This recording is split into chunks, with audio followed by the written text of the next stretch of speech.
झगड़ा ही मत इधर का कट जाएगा। स्टार्ट चले।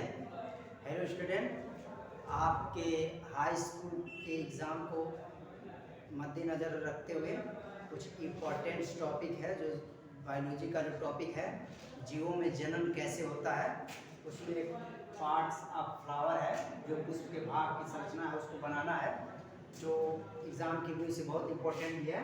तो उसमें जैसे मान लीजिए पूछता है एग्ज़ाम में ना, तो आपको उसको समझाने की हम कोशिश कर रहे हैं। देखिएगा, जैसे एक फ्लावर है तो उसमें क्या है कि नर तथा मादा भाग दोनों क्या होते हैं, उपस्थित होते हैं। ठीक है। अब एक फ्लावर है, उसमें देखिएगा जो फ्लावर के ऊपरी वाला भाग को हम बोल देते हैं परागकोश, उसके जस्ट नीचे जो भाग होता है उसको बोलते हैं पूतंत्र। ठीक है।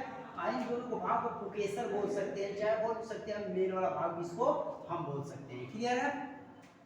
और उसके बाद जो फीमेल वाला भाग होता है, जैसे मान लीजिए वर्तिकाग्र हो गया, वर्तिका हो गया और अंडाशय हो गया, इसको स्त्रीकेसर इंग्लिश में बोलते हैं पिस्टिल, और इसको बोलते हैं स्टामेन। ठीक है। अब जैसे मान लीजिए पंखुड़ी नहीं होता साइड साइड में, जैसे गुलाब का रोज का फूल है जो साइड साइड में रहता है उसको जैसे मान लीजिए रहता है उसको बोलते हैं दलपुंज, और जस्ट नीचे रहता है, मान लीजिए किसी को आप गुलाब देने जाते हैं तो जस्ट नीचे साइड में निकला रहता है उसको बोलते हैं बाह्यदलपुंज, और जिस पर फूल खिला रहता है उसको बोलते हैं पुष्पासन। जैसे मान लीजिए है ना, इस पर खिला जिसको हम लोग क्या बोलते थे, पुष्पासन। क्योंकि एग्जाम में पूछता है कि पुष्प के अनुदैर्घ्य गांठ की संरचना बनाइए, तो उसके विषय में ये है। ठीक है। अब कुछ कहीं क्वेश्चन नोट में पूछ सकता है कि पूर्ण पुष्प और अपूर्ण पुष्प क्या होता है।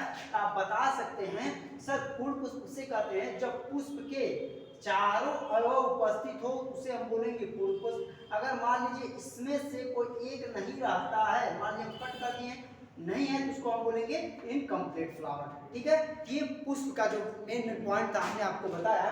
कभी कभी एग्जाम मान लीजिए पूछ देता है कि एक लिंगी पुष्प क्या है, यानी कि यूनिसेक्सुअल फ्लावर किसे कहते हैं। तो मान यूनिसेक्सुअल फ्लावर का मतलब ये होता है कि नर और मादा दोनों में से कोई एक प्रेजेंट हो सकता है। जैसे मान लीजिए पपीता, तरबूज, ऐसे एक लिंगी पादप होते हैं। और द्विलिंगी पुष्प क्या होते हैं, जैसे दोनों उपस्थित होगा, नर और तथा मादा दोनों उपस्थित होंगे, जैसे आम, टमाटर और।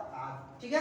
ये पुष्प के जो भाग थे हमने आपको समझाया, इसको आप ध्यान से एक बार नहीं 2 से 3 बार आप इसको देखिएगा तो आप समझ जाएंगे पार्ट्स ऑफ फ्लावर, चाहे पुष्प के संरचना की भाग। एनी डाउट और कोई दिक्कत होता है तो हम आपको नेक्स्ट चैप्टर में नर जनन तंत्र तथा मादा जनन तंत्र के विषय में आपको समझाने की कोशिश करें। हमारे चैनल को आप सब्सक्राइब करें, लाइक करें और कमेंट करें। ठीक है। और शेयर करें। ठीक है। अगर कोई एनी डाउट हो तो आप हमें कमेंट में बता सकते हैं कि सर इस टॉपिक में हमको दिक्कत आ रही है, तो हम उसको फिर दोबारा से आपको समझाने की कोशिश करेंगे। ठीक है। धन्यवाद।